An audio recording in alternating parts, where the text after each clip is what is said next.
My sister sold her house for a freedom tour. Now my parents expect me to take in her family of 4 for free. I said no. They built their own mess, now they're stuck living in it.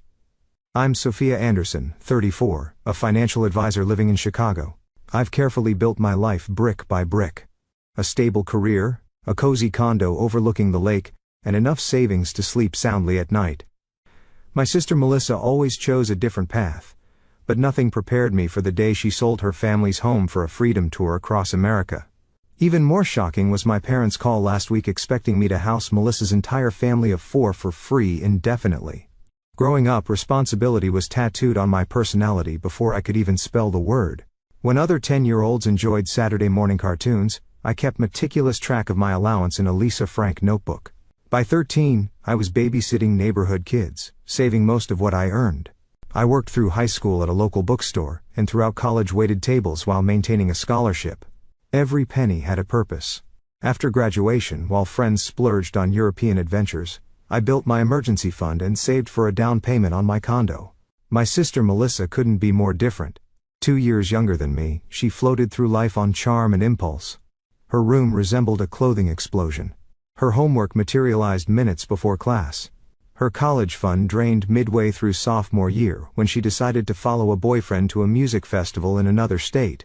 Yet somehow, her careless approach to life never seemed to yield consequences that stuck. Melissa is just finding herself, my mother would say, writing another check to cover my sister's rent after she quit another job to pursue her passion. This time, it was pottery. Before that, photography. Before that, becoming a yoga instructor, none lasting more than a few months. Meanwhile, our father would shrug helplessly. She's got her mother's free spirit. The unspoken implication hanging in the air. I inherited his practical nature portrayed as somehow less vibrant, less interesting. When Melissa met Rick at 25, our family breathed a collective sigh of relief. He seemed grounded, working as an electrician with steady income. Their wedding was small but lovely, though I ended up covering half the costs when Melissa's elaborate plans exceeded their budget. I told myself it was an investment in her stability. Maya came along a year later, followed by Tyler 2 years after. My niece and nephew became the bright spots in our family gatherings. Smart, funny kids who somehow thrived despite the chaos that often surrounded my sister's household. I adored them fiercely, setting up education funds for both despite Melissa's eye-rolling about living in the moment. 3 years ago, when Melissa and Rick purchased a modest 3-bedroom home in the suburbs, I felt genuine happiness. Perhaps motherhood had finally anchored her. The house wasn't fancy, but it had a backyard for the kids and good schools nearby. For the first time, my sister seemed to embrace responsibility. "You should see Maya's room, Soph," she called excitedly after they moved in. We painted it purple just like she wanted, and Tyler's got space for all his dinosaurs. The pride in her voice made me hopeful. My own life continued on its steady path. As a financial advisor, I helped others secure their futures while continuing to build mine. I dated occasionally, but hadn't met anyone worth rearranging my carefully constructed life for. My condo, a 2-bedroom with a home office overlooking Lake Michigan, became my sanctuary. Clean lines, organized spaces, everything in its place. Our family fell into a comfortable pattern. Sunday dinners at our parents' house every other week, birthday celebrations, holiday gatherings. Beneath the surface though, old dynamics persisted. When Melissa needed last-minute childcare, I'd rearrange client meetings to help. When their refrigerator died, I loaned them money for a new one, knowing I'd likely never see that money again. When Rick's truck needed repairs, I researched affordable mechanics and drove him to the shop. Each time the same pattern emerged. Melissa would make a poor choice, find herself in a bind, our parents would pressure me to help, and I would reluctantly step in to maintain family peace. My resentment grew, but I buried it beneath a lifetime of practiced accommodation. 6 months ago I finally started therapy. Dr. Winters helped me recognize my enabling patterns and encouraged boundary-setting exercises. "Your sister's emergencies aren't automatically your responsibility," she reminded me each session. I nodded along, though implementing these boundaries felt like trying to speak a language I'd never learned. Around the same time, I noticed Melissa's social media shifting. Her Instagram feed, once filled with family photos and home decoration projects, began featuring vans converted into tiny homes. Couples with sun-kissed skin posing beside national park signs, families cooking meals on portable stoves beside crystal-clear lakes. "Don't you ever get tired of being in the same place every day?" She asked during a family barbecue, her phone perpetually in hand, scrolling through another chapter van life account. Not really, I answered honestly. I like my routines. She looked at me with something like pity. That's so sad, Soph. There's a whole world out there. I bit back the retort that I was well aware of the world's existence. I'd simply chosen stability over spontaneity, a choice that had served me well. Instead, I asked about the kids' summer, plans steering us towards safer conversational waters. Looking back, I should have recognized those comments as warning flares. But I couldn't imagine that my sister, now a mother of 2 school-aged children with a mortgage and community ties, would actually act on her restless scrolling. Some part of me still believed that adult responsibilities had finally tethered her to reality. I was catastrophically wrong. The announcement came during Sunday dinner 3 months ago. Our parents had prepared lasagna, the good china reserved for special occasions suddenly appearing on the table. I should have recognized the setup. We have some exciting news, Melissa announced, gripping Rick's hand. He smiled tightly, a muscle jumping in his jaw. We've listed our house for sale.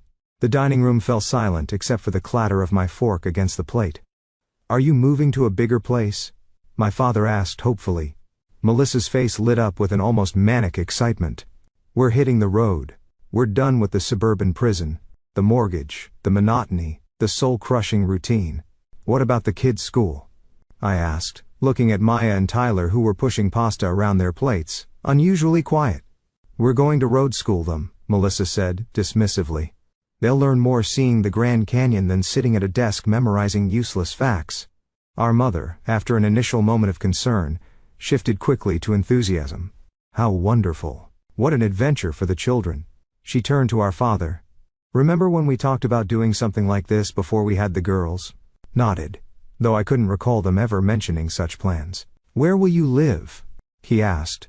We're getting a van, Melissa exclaimed. One of those Mercedes Sprinters, fully converted with a kitchenette and sleeping spaces for all of us. We'll follow the good weather, take odd jobs along the way if needed, but mostly just exist, truly live. You know? I glanced at Rick who was studying his wine glass with unusual intensity. After dinner, while Melissa showed our parents Pinterest boards of van conversions on her tablet, I cornered him in the kitchen. Are you really on board with this? I asked quietly. His shoulders slumped slightly. It's what Melissa wants. But, what about what you want? What about what's best for the kids? He sighed, running a hand through his hair. She says we're all trapped in societal expectations, that the kids are being programmed for corporate slavery. He lowered his voice. Honestly, I think she's just bored, and seeing all these perfect Instagram families living authentic lives has her convinced we're missing out. And your job? I pressed. I'm supposed to find temporary work along the way. Electricians can find gigs anywhere. He didn't sound convinced. Have you made a budget for this plan? Calculated emergency funds? What about healthcare? Rick's uncomfortable expression told me everything. Melissa says we're overthinking it, that everything will work out if we just trust the universe. He made air quotes with visible frustration. Before I could respond, Melissa bounded into the kitchen. What are you two whispering about? Just catching up, I lied, meeting Rick's grateful glance. The house sold alarmingly quickly in the hot market. They got $40,000 above asking price, enough for a significant cushion if managed properly. But instead of setting aside emergency funds or securing temporary housing while converting a reasonably priced van, Melissa went all in. She documented every step on social media. The custom Mercedes Sprinter van cost nearly $60,000 before conversions. Another $30,000 went into building it out with bamboo paneling, solar panels, a composting toilet, and custom cabinetry, each upgrade showcased with gleaming Instagram posts. Van life, freedom journey, escaping the matrix, her captions. Eid. The children's faces in these photos told a different story. Maya, usually animated, appeared withdrawn. Tyler clung to his dinosaur collection, which had been ruthlessly pared down to just 3 plastic figures that could fit in the van's minimal storage. I tried raising concerns during a coffee meetup. Have you thought about schooling materials? Medical emergencies in remote areas? What happens if the van breaks down? Melissa waved away my questions. You're such a worrier, Soph. That's why you're stuck in that corporate hamster wheel. We'll figure things out as they come. That's the beauty of this lifestyle. But the kids need stability, structure. That's just programming talking, she countered, her voice taking on the rehearsed quality of someone quoting influencers. Kids thrive on new experiences. They're adaptable. Our ancestors were nomads, you know. Our ancestors also had significantly shorter lifespans and few educational requirements for survival, I thought, but didn't say. When Rick quit his stable job 2 weeks before their departure, reality began setting in. He'd worked for the same electrical company for 6 years. Building, seniority, and benefits. All abandoned for living in the moment. My parents threw them a farewell party, complete with a cake shaped like their van. Friends and extended family gathered to toast their courage and vision. I stood in the corner nursing a glass of wine, feeling like the only sane person in a collective delusion. "Aren't you proud of your sister?" my mother asked, sidling up beside me. "Taking control of her life like this?" "It seems less like taking control and more like abandoning responsibility," I said carefully. Her expression hardened. "Not everyone wants to live a boring, safe life like you, Sophia. Some people need more than spreadsheets and retirement plans to feel fulfilled." The words stung more than I cared to admit. Was my life boring? Was stability such a character flaw? I'd built everything I had through careful planning and hard work. Yet somehow, I was positioned as the family failure for not chasing implausible dreams and Instagram aesthetics. As they pulled away in their gleaming van 2 days later, Maya's small face pressed against the window, I felt a knot of anxiety tighten in my stomach. This wouldn't end well. And somehow, I suspected I would be expected to pick up the pieces when it all fell apart. The first month of Melissa's Freedom Tour unfolded across my social media feed like a glossy travel magazine. Sunrise yoga beside mountain lakes, the children's delighted faces as they spotted wild horses in Wyoming, glamorous campsite dinners with fairy lights strung across the van's awning, each image meticulously filtered and captioned with inspirational quotes about escaping societal constraints. Maybe I was wrong, I admitted during a therapy session with Dr. Winters. They seem happy. She tilted her head. Social media rarely shows the complete picture. How are they really doing? I shrugged. Melissa texts occasionally. Short messages about amazing views and life-changing experiences. Nothing substantial. And the children? I paused. She hasn't let me talk to them directly, says they're too busy living in the present. Dr. Winters made a non-committal sound. Keep the lines of communication open. Be there when they need you, not if. Her words proved prophetic sooner than expected. 6 weeks into the journey, the carefully curated social media facade began showing cracks. Posts became less frequent. The jubilant captions gained a defensive edge. Van life isn't always glamorous, but we're not tourists. We're living this. Melissa wrote beneath a photo of a cramped interior. Clothes hanging everywhere. Dishes piled in the tiny sink. Comments from her followers shifted from admiring to concerned. "Where are the kids going to school?" someone asked. Melissa's reply was a vague paragraph about world schooling and experiential learning that conspicuously avoided mentioning any actual educational materials or schedule. The mechanical problems started in Colorado. The expensive van, it turned out, required equally expensive repairs. Minor setback. Van life reality. Melissa posted beside an image of the van at a specialty shop. The post didn't mention the $3,000 bill that accompanied the repair. But my father let it slip during our weekly phone call. "They're just finding their footing," he said defensively when I expressed concern. All new ventures have startup costs. This venture had consumed their house and life savings. I wanted to point out. Instead, I asked, "How are Maya and Tyler adjusting?" A pause. They miss their friends. School started last week, and Maya's been asking about her teacher from last year. My heart sank. "Are they following any curriculum at all?" Melissa says. "They're learning geography firsthand," my father replied.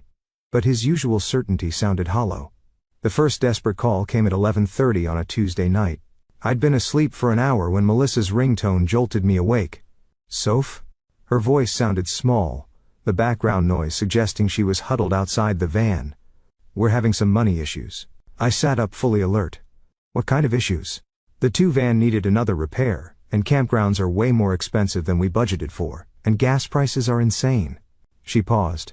"Could you maybe loan us a couple thousand just until Rick finds more consistent work?" My thoughts raced to the children. "Where are you now?" "Some tiny town in Utah.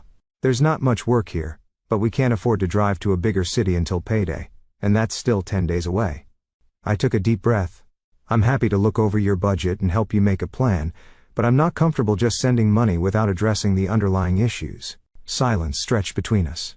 "You've got plenty of money," she finally said, her voice hardening. But fine, forget I asked. Melissa, that's not what I meant. I want to help, but just throwing money at the problem won't solve anything long term. We don't need your financial advisor lecture. We need help, she snapped, before hanging up. The next day she posted a sunset photo with the caption, "Some people will never understand the value of freedom over material security, their loss. No regrets. Trust the journey." I knew the barb was aimed at me. What she didn't share online was that our parents had transferred $1,500 to her account that same day, money they could ill afford on their fixed retirement income. Rick found sporadic work in the weeks that followed. A day helping wire a hunting cabin, 3 days at a small construction site, never enough for stability, barely enough for necessities. Their social media presence grew increasingly desperate beneath forced positivity. Embracing minimalism means appreciating simple meals. Rice and beans again, grateful. Melissa posted beside a photo of the children eating basic meals from paper bowls. Video calls with my parents offered glimpses of the deteriorating situation. In the background, I could hear Melissa and Rick arguing about money, about roots, about whose idea this had been in the first place. Maya appeared in the corner of one call, her hair unwashed, clutching a tattered workbook. "How's school, sweetheart?" I asked when my parents stepped away momentarily. Her eyes filled with tears. "I miss Miss Peterson. Mom says we're doing road school." But she lowered her voice. "We mostly just drive around while she takes pictures." Before I could respond, Melissa whisked her away, shooting a resentful look at the camera. The weather turned against them as October arrived. Their plan to follow the sunshine collided with budget constraints and fuel costs. Cold nights in the van required propane heating, another expense they hadn't adequately prepared for. Instagram posts showed them huddled in blankets pretending that shivering was a charming aspect of their authentic journey.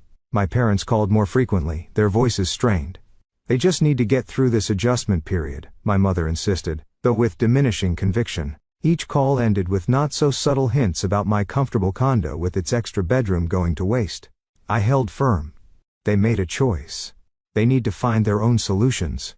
"Family helps family," my father countered. "I'm happy to help them create a budget, find affordable housing, or look for job opportunities," I replied. "But I'm not an emergency shelter." Deep down though, I worried about Maya and Tyler. They hadn't asked for this upheaval, this instability. During rare moments when I glimpsed them on video calls, they looked tired, subdued versions of the vibrant children I'd known. As November approached, Melissa's carefully constructed freedom narrative completely unraveled. Her posts grew rare, the tone bitter. People glamorize van life, but don't talk about the constant judgment from conformists who can't understand choosing experience over possessions. Still no regrets. The accompanying photo showed a parking lot at dusk, not the majestic scenery that had once dominated her feed. Reading between the lines, I sensed the freedom tour was circling the drain. Rick and Melissa's marriage was visibly straining. The children were falling behind educationally and socially. Money was critically short. And winter was coming, making their living situation increasingly untenable. I braced myself for the crash I knew was imminent. It arrived sooner and more catastrophically than even my worst predictions. The van died in dramatic fashion outside a small town in Nevada. Not just a minor repair this time, but a catastrophic transmission failure according to Melissa's tearful call to our parents. Rick had apparently been warning about strange noises for weeks, but they couldn't afford to stop for diagnostics. Now they were stranded, the van limping to a specialized repair shop where the news went from bad to worse. $12,000? My mother gasped during our three-way call. "How is that possible?" "It's a Mercedes with custom everything," I reminded her, biting back the urge to say I'd warned them about this very scenario. "We don't have that kind of money," my father said. "We already sent them most of our emergency fund last month." While my parents discussed tapping into their retirement savings, a dangerous move at their age, I asked the practical question, "Where are they staying now?" "Some motel called the Sunset Inn," my mother replied. $49 a night, but that adds up quickly. I did the mental math. With repairs that would take at least 2 weeks, plus basic living expenses, plus eventual gas money to go. Somewhere they were looking at a financial hole too deep to climb out of. Maybe it's time they consider selling the van for parts and finding a more sustainable living situation, I suggested. My mother gasped as if I'd proposed abandoning the children in the desert. "They can't give up on their dream." "Mom, the dream is already gone.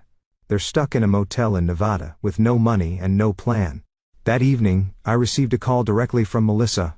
Her voice sounded raw, defeated in a way I'd never heard before. You were right, she admitted. The words clearly difficult for her. This was a mistake, all of it. I sat down, shocked by the admission. Tell me what's happening. The story poured out between sobs. Their last few $100s gone to the motel and food. Rick working a temporary construction job that barely covered daily expenses, let alone the massive repair bill. The van essentially worthless without fixing the transmission. Debt accumulating on their single remaining credit card. The children, missing months of proper education, Maya developing anxiety, Tyler having nightmares. I ruined everything, she whispered. Our house, the kids' stability, Rick's job. For once, I didn't offer solutions, or say I told you so. What do you want to do now? I don't know, she admitted. Rick says we should sell the van for whatever we can get, find the cheapest apartment somewhere, and start over, but that feels like admitting total failure. It's not failure to recognize when something isn't working, I said gently. It takes courage to change course. We can't afford first and last month's rent anywhere decent. And without Rick's steady job history this past few months, no one will rent to us anyway. Her voice cracked. The kids deserve better than this. I suggested practical steps. Sell the van, find temporary housing, look for places with lower cost of living where Rick's skills would be in demand, create a strict budget to rebuild savings. I can't do it, Melissa said, after a long pause. I can't give up yet. We just need to fix the van and find somewhere warmer for winter. By spring, we'll figure something out. The stubborn denial in her voice concerned me more than the situation itself. And how will you pay for the repairs? The universe will provide, she said with desperate conviction. It has to. Apparently Melissa's version of the universe was our parents. The next day I discovered they'd maxed out their credit card to help with the van repairs. Money they couldn't afford to spend, plunging themselves into debt at a stage of life when they should be financially secure. We had no choice, my father defended when I confronted them. Those are our grandchildren stranded out there. There were other choices, I countered, practical ones that didn't involve throwing good money after bad. You've always been so hard on your sister, my mother said. Not everyone has your financial privileges. I bit back the retort that my privileges were the result of a decade of careful decisions and delayed gratification. Instead I asked, what happens when the van breaks down again? Or when winter makes living in it impossible? This isn't sustainable. Well, my mother began not meeting my eyes. We were thinking your condo has that spare bedroom and home office. If you converted the office to a bedroom, there would be space for all of them temporarily. I stared at the phone in disbelief. You want Melissa's family of 4 to live in my 2-bedroom condo for how long? Just until they get back on their feet. My father jumped in. 3 months, maybe 6 at most. And who suggested this idea? I asked, though I already knew. My mother hesitated. Melissa mentioned it might be a possibility. And you told her it was? I pressed. Another pause. We might have indicated you'd be open to the discussion. Cold dread settled in my stomach. Have you already told her this is happening? The silence stretched tellingly. You promised her they could stay with me without even asking me first? I fought to keep my voice level. Family helps family, Sophia, my father said firmly. You have the space and means to help your sister through this rough patch. It's not a rough patch. It's the predictable outcome of a series of terrible decisions, I said. And my condo can barely fit me comfortably when I'm working from home, let alone 5 additional people. So, your comfort matters more than your niece and nephew having a roof over their heads? My mother's voice dripped with disappointment. Manipulation was so blatant, it momentarily left me speechless. When I found my voice again, I asked one final question. When are they planning to arrive? They're getting the van back tomorrow. If they drive straight through, probably Saturday morning, 3 days from now. They decided my life would be completely upended in 3 days without consultation or consent. I need to go, I said flatly, ending the call before they could respond. I sat in stunned silence trying to process what had just happened. Then I did something I'd never done before. I typed out a text message to our family group chat, which included Melissa, Rick, and our parents. We need to have an emergency family discussion. Video call tomorrow, 7 p.m. Eastern. Everyone must attend. This is non-negotiable. At precisely 7 the next evening, I sat at my kitchen table, laptop open, hands steady despite the adrenaline coursing through me. One by one, the video squares populated. My parents in their living room looking apprehensive. Rick in what appeared to be a motel bathroom, presumably seeking privacy. Melissa last, her face set in a familiar expression of defensive entitlement. Thanks for making time for this, I began formally. We need to address some miscommunications and set clear expectations. If this is about us staying with you, Melissa jumped in, we promise we won't be in your way. The kids can share the office. Rick and I can take the spare room. We'll be super quiet during your work hours. The casual presumption stole my breath momentarily. She spoke as if the arrangement was already settled, just missing a few details. Actually, that's exactly what we need to discuss, I said, finding my voice. I want to be clear that I never agreed to this arrangement. I was informed yesterday that you all made this plan without consulting me. My mother's face flushed. Sophia, now isn't the time for selfishness. Your sister's family needs help. I'm happy to help in ways that make sense, I replied evenly. But having 5 people move into my small condo indefinitely isn't realistic or reasonable. Melissa's expression darkened. You have 2 bedrooms plus an office in downtown Chicago, and you're claiming there's not enough space? Do you know what we've been living in for months? Yes. I do. A van that you chose to live in after selling a perfectly good house, I said. And my condo is 1,200 square feet total. The second bedroom barely fits a full-size bed, and my office is 8 by 10 feet. It's not designed for a family of 4. We don't need luxury, Rick interjected, looking uncomfortable. Just somewhere to regroup. I nodded at him. I understand that. But even basic logistics make this impossible. Where would everyone sleep? Where would 6 people eat? How would I conduct client video meetings with children in the background? Who would pay for the massive increase in utilities, food, and other expenses? We thought you'd cover that temporarily, my father said, given your financial position compared to theirs. I took a deep breath. Let me make sure I understand. You expect me to surrender my private space, work environment, and financial resources to support a situation created entirely by Melissa. And Rick's choices? That's what family does, my mother insisted. No, I countered. Family supports each other through unforeseeable hardships and genuine emergencies. This situation was entirely foreseeable, and repeatedly warned against. Melissa's face contorted. You've always been so judgmental. Just because I didn't want to be trapped in a soul-crushing routine like you, doesn't make my choices wrong. Your choices aren't wrong because they're different, I said carefully. They're problematic because they were financially unsustainable and disregarded your children's needs for stability. You don't have children, Melissa shot back. You have no idea what they need. I know they need consistent education, healthcare, social interaction with peers, and adults they can rely on to make responsible decisions, I said. And right now, you and Rick aren't providing those things. How dare you question our parenting? Melissa's voice rose sharply. My father intervened. Let's all calm down. Sophia, you have plenty of space and money. Would sharing temporarily really be such a hardship compared to what they're going through? It's not about hardship comparison, I explained. It's about enabling destructive patterns versus helping create sustainable solutions. You just don't want to be inconvenienced, my mother said dismissively. Something snapped inside me.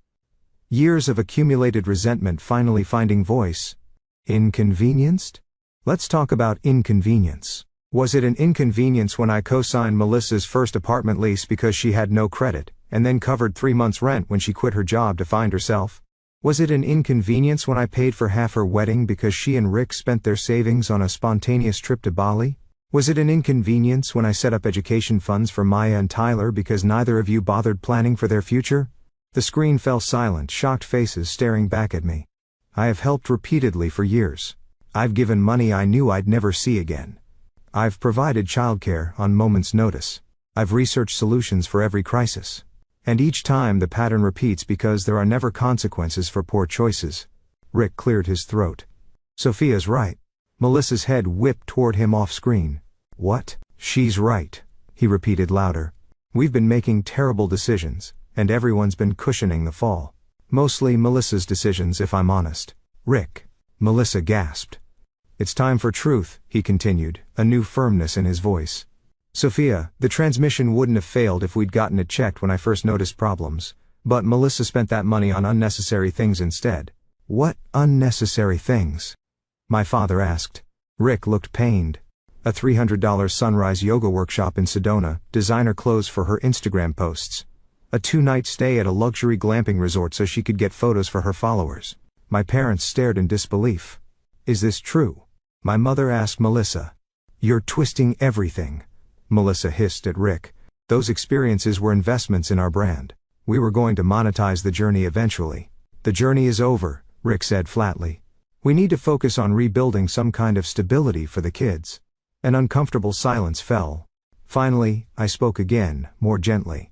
I'm willing to help in ways that make sense. I can contribute toward a security deposit for an apartment in an affordable area. I can help create a budget for rebuilding your finances. I can connect Rick with job opportunities through my professional network, but I cannot and will not let you move into my home. So, you're abandoning us, Melissa accused. No, I'm refusing to enable another poor decision. There are realistic solutions here. But turning my condo into an overcrowded boarding house isn't one of them. My mother's face hardened. If you turn your back on your sister now, don't expect us to forgive you. Family stands together in crisis. This ultimatum works both ways, I replied steadily. If you insist that real family support means sacrificing my home, privacy and financial security without question, then perhaps we have different definitions of what family means. Are you threatening to cut us off? My father asked incredulously. I'm setting a boundary. I love you all, but I won't be emotionally blackmailed into decisions that aren't viable for anyone involved. Let's end this call, my mother said coldly. Clearly, your sister's welfare means nothing to you. Before I could respond, their video square vanished. Melissa followed suit with a furious click. Only Rick remained.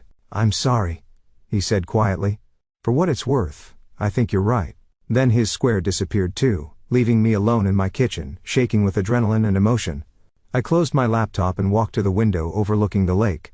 The waters stretched dark and vast, city lights reflecting on its surface. For the first time in my adult life, I directly refused my family's expectations. The liberation felt hollow, tangled with grief and doubt. Had I done the right thing? Was I a terrible sister and aunt for refusing to sacrifice everything?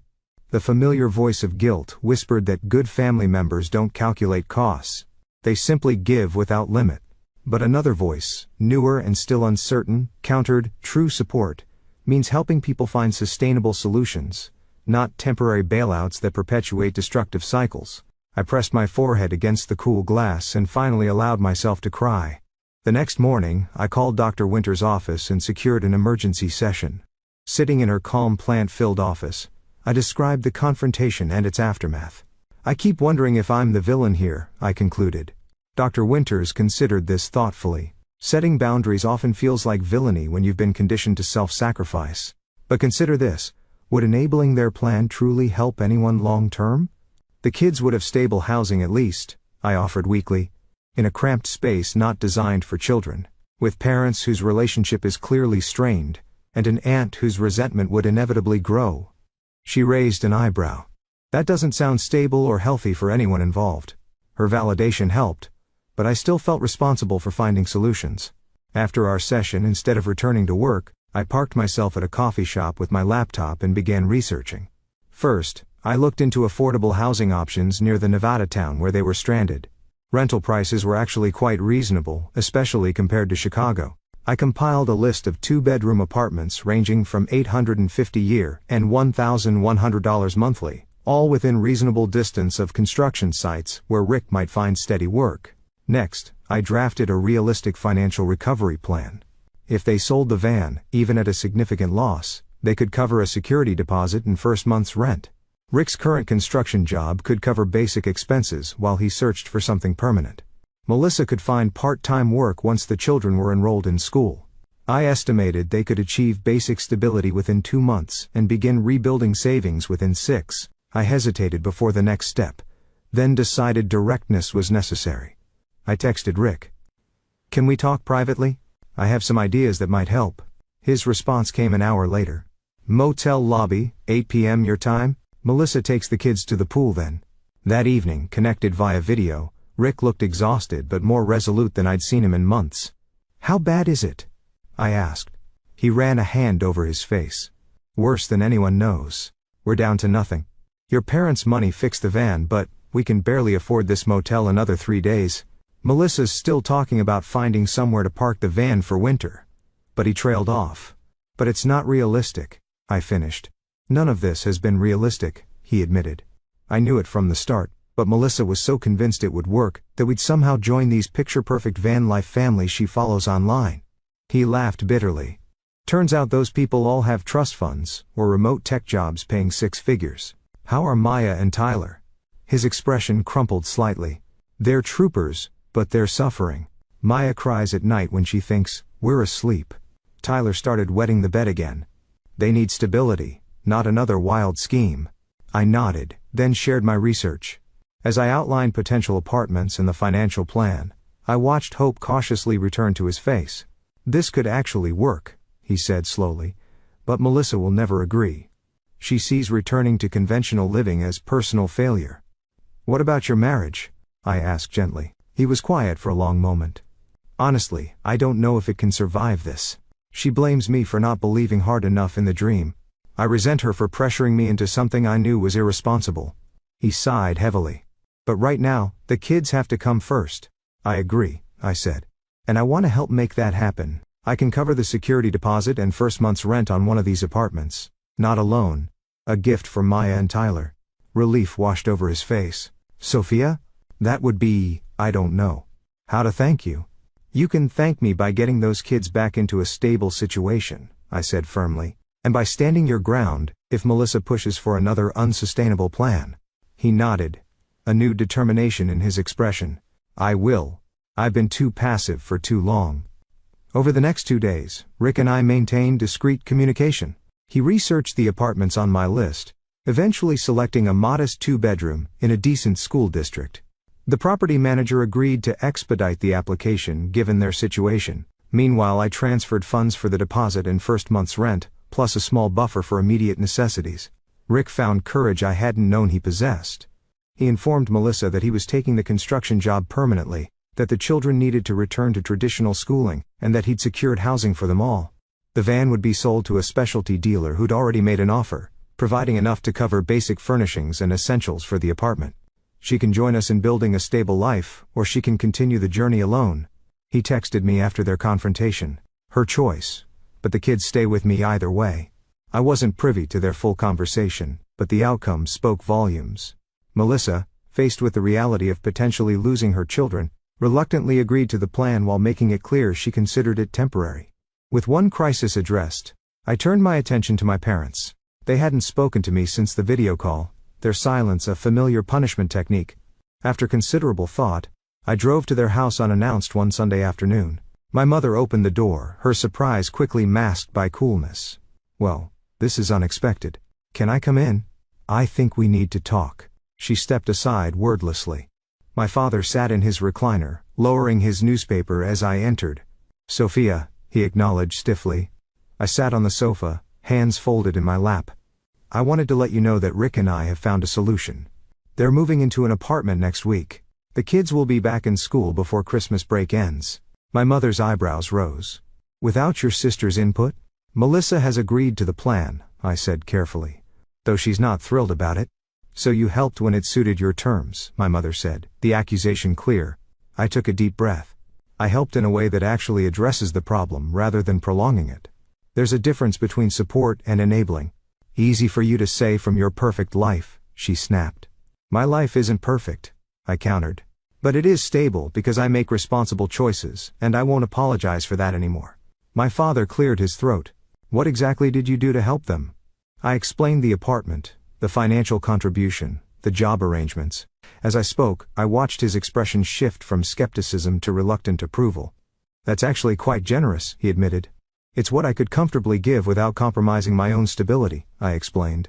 Which means I can continue to help in the future if necessary, rather than draining my resources all at once. My mother remained unmoved. You still refused to take them in when they needed shelter because that solution would have created more problems than it solved, I replied. Mom, I love Melissa and her family, but love doesn't mean having no boundaries. Boundaries, she repeated the word, like it tasted bitter. In my day, we called that selfishness. No, I said firmly. Selfishness would be ignoring their situation entirely. I've invested time, money, and energy into finding real solutions, just not the particular solution you demanded. The conversation continued in circles. My mother clinging to her disappointment, while my father gradually thawed. By the time I left, we'd reached an uneasy truce. Not reconciliation, but perhaps its prerequisite. As I drove home, my phone chimed with a text from Rick. Signed the lease today. Kids are excited about having their own room again. Attached was a photo of Maya and Tyler standing in an empty apartment, their smiles tentative but real for the first time in months. That night, I received an unexpected call from my Aunt Susan, my mother's sister. I heard about the situation with Melissa. She began without preamble. Your mother called to tell me what a heartless sister you've been. I sighed. I'm not surprised. I am, she replied. Because from where I'm sitting, you're the only one making sense in this whole mess. Her support caught me off guard. Really? Absolutely. Someone needed to break this cycle, and you had the courage to do it. She paused. Your mother won't admit it, but you did exactly what needed to be done. As we talked, I realized the family dynamics extended beyond my immediate circle. Others had witnessed the pattern for years, but remained silent to keep peace. My stand had broken not just the cycle of enabling, but also the conspiracy of silence around it. By the end of the week, Rick sent photos of their modest but functional apartment, now furnished with basic necessities. Maya and Tyler were enrolled in the local school starting after winter break. Rick had secured his construction job permanently with potential for advancement. Melissa was still adjusting, her social media now conspicuously quiet, but she was investigating part-time work options. The situation remained fragile, their future uncertain. But for the first time in months, I felt genuine hope for my niece and nephew's well-being, not because I'd sacrificed everything to rescue them, but because I'd helped create conditions where sustainable recovery was possible. The hardest lesson proved to be the most valuable. Sometimes true support means standing firm rather than giving way. 3 months passed. Winter yielded to early spring, both in Chicago's lakefront and in my family relationships. The apartment in Nevada had become a real home for Maya and Tyler.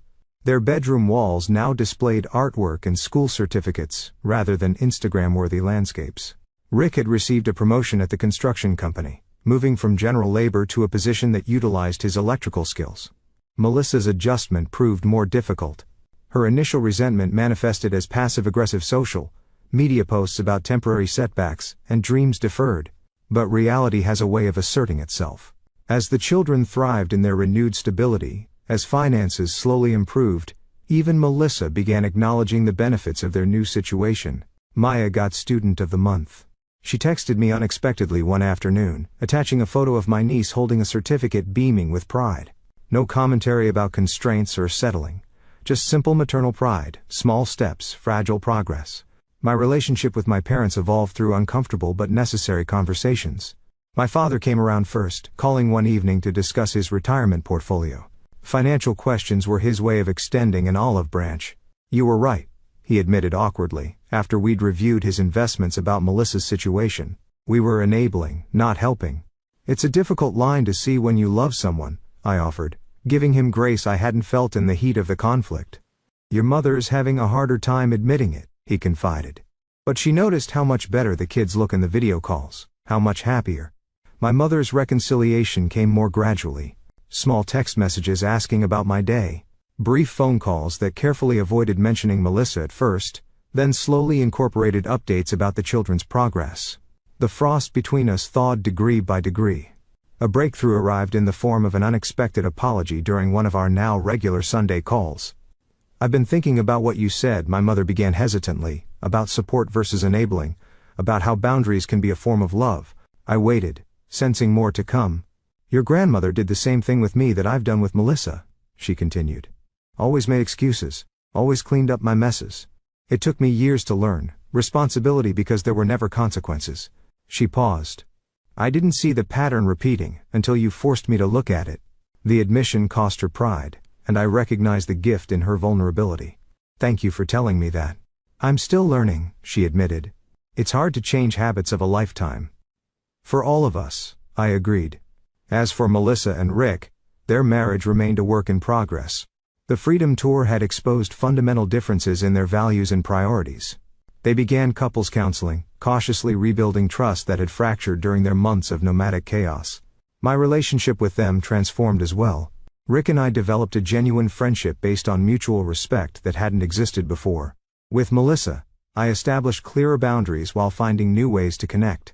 I visited them in Nevada during spring break, spending quality time with Maya and Tyler while maintaining appropriate distance from their parents' rebuilding efforts. The most profound change occurred within me. Through standing firm despite guilt, manipulation, and family pressure, I discovered a self-respect that no external validation could provide. The boundaries I'd struggled to establish in therapy became natural extensions of my self-worth, rather than defensive walls. "You seem different," Dr. Winters observed during our now monthly check-in, more centered. "I feel different," I confirmed. "Like, I'm finally the author of my own story, instead of a supporting character in everyone else's." Thanksgiving arrived, the first family gathering since the confrontation that had changed everything. I flew to Nevada rather than having them travel to Chicago, a practical choice that acknowledged their still recovering finances. The modest apartment was transformed for the occasion. A folding table extended through the living room covered with a tablecloth Melissa had found at a local thrift store. The children had created handmade decorations that lined the walls.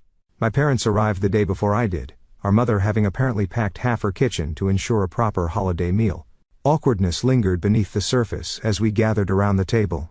Old patterns threatened to re-emerge in subtle ways. My mother automatically served Melissa the largest portion. My father began a story about that time Melissa charmed the traffic cop before catching himself. I felt the gravitational pull of my usual peacekeeper role when tension briefly flickered. But something fundamental had shifted. When Melissa made a passing comment about hopefully being on the road again by next Thanksgiving, Rick gently but firmly countered, "We've talked about this. The kids need consistency." Instead of backing down, he maintained eye contact until she nodded slightly. My mother surprisingly supported him. "The children are flourishing here. Maya's reading has improved so much, and Tyler seems much more confident." Small moments of realignment, subtle but significant. After dinner, while the others watched football, I helped Maya with a school project at the kitchen table. She worked diligently, occasionally asking thoughtful questions that revealed her sharp intelligence. "Aunt Sophia," she said during a pause. "Remember when we lived in the van and I was sad all the time?" My heart constricted. "Yes, sweetheart. I remember." "I'm not sad anymore," she said simply, returning to her project with the straightforward resilience of childhood. Later that evening, stepping outside for fresh air, I found Melissa on the small patio, staring at the modest view of neighboring apartments. "Not quite the Grand Canyon sunset," she remarked as I joined her. "No," I agreed. "But it has its own kind of beauty." She was quiet for a moment. "I'm trying, Sophia, to accept this life. To find contentment and stability rather than constant novelty." She sighed. "It's harder than I expected." "Growth usually is," I said gently. "The thing nobody tells you about chasing freedom," she said slowly, "is that sometimes you end up more trapped than before. In debt, in a broken down van, in relationships, strained to breaking point." I nodded, letting her continue. "I'm not saying I regret everything about our journey. There were moments seeing the children's faces when they spotted their first wild horses, star-gazing in the desert. Those memories are real." She turned to me. "But so is this apartment. So is Maya's improved reading. So is Rick's promotion. So is having enough money for groceries without panicking. Different kinds of richness," I offered. "Yeah." She smiled faintly. "I'm learning to appreciate both." We stood in companionable silence until she added, "Thank you for not giving us what we demanded, for giving us what we needed instead." It couldn't have been easy standing against everyone. It wasn't, I admitted. But sometimes the hardest choice is the right one. Returning inside, watching my family interact in this humble space, I reflected on the journey we'd all taken. Not the Instagram-worthy freedom tour Melissa had envisioned, but a different kind of journey. One of emotional growth, redefined relationships, and hard-earned wisdom. The lesson crystallized. Love doesn't mean absence of boundaries. True support isn't measured by sacrifice, but by sustainability. Family loyalty shouldn't require surrendering your own well-being. And sometimes, the most loving act is simply standing firm when everyone expects you to give way. I carry this wisdom now, not as a burden but as a gift I can share with others facing similar struggles. Have you ever had to set difficult boundaries with family members who expected too much, or found yourself enabling behavior that ultimately harmed someone you love? Thanks for watching. Take care. Good luck. After listening to today's story, perhaps it has raised some new questions in your mind, or maybe it has brought back some old memories. Every day on Reddit, new experiences and moments create fresh stories, and they connect all of us. Everyone has their own unique journey in life, and we all try to understand the world in our own way. These kinds of moments remind us that we are all human, sometimes happy, sometimes sad, and always learning something new. If you enjoyed this story, feel free to share it with your friends. Your thoughts and feedback are always valuable to us, as they motivate us to create even better content. Every story has its own unique angle, and our goal is to understand everyone's perspective and make our content diverse and relatable. Stories like these help us realize that life's journey is different for everyone, and by hearing other stories, we learn something new. You can also share your own stories with us. Your experiences are valuable to us as well, and if you enjoyed this video, please leave your feedback. We aim to create content that brightens your mind and gives you new ideas every time. If you've already seen this video before, your feedback is still important. With every piece of feedback, we can improve our content and bring a new perspective to our viewers. Today, what we saw was just a small part of the many stories shared on Reddit and across the world. It's a reminder of how we all try to understand life by sharing our experiences with each other. This video was only an example of how we try to connect with others through storytelling, learning about different sides of life. We hope to continue sharing such stories that help us all learn and grow together. Thank you for your time, and don't forget to keep an eye out for more stories coming soon. If you haven't already, please like and follow for more amazing content. Your support keeps us going, and we will strive to bring you more thought-provoking and heartwarming stories. Until next time, take care and stay curious. **